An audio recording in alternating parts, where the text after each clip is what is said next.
people are led to believe, the velocity gets you in the door and, the thing that gets you noticed. But as you just alluded to, the shaping, the metrics, the analytics, the horizontal, vertical movement, things like that are starting to become more applicable towards recruiting.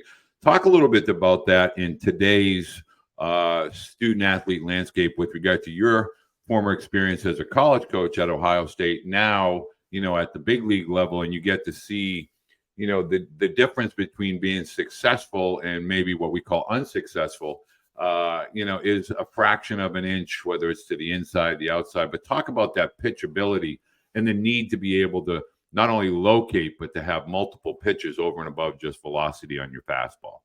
Yeah, sure. I'm sure we can go for hours on this. Velocity, here's the thing. Velocity has been proven to be one of the highest indicators of future success. We know this. There are risks associated with that from a health standpoint.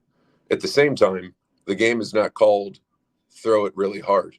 The game is about getting people out, right? So there's a threshold of like how much movement, how big a shapes, how hard you can throw it versus can you get people out? Can you pitch? Can you give your team a chance to win? Can you go 6 innings? Can you recover and be available for your next outing or your next start?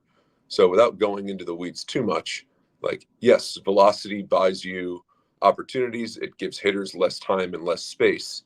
That's all great things. At the same time, if you're walking, 3 per 9, 5 per 9, right, and you're not getting anybody out, but you throw hard, you just throw hard. Right? If you can kind of get that big mix of I throw strikes, I move the ball around, I change shapes, I give hitters fits, I have deception, I compete, right? You can always work on your velocity in the offseason, but once you're out on the mound, you need to get people out. I don't think that's ever going to change.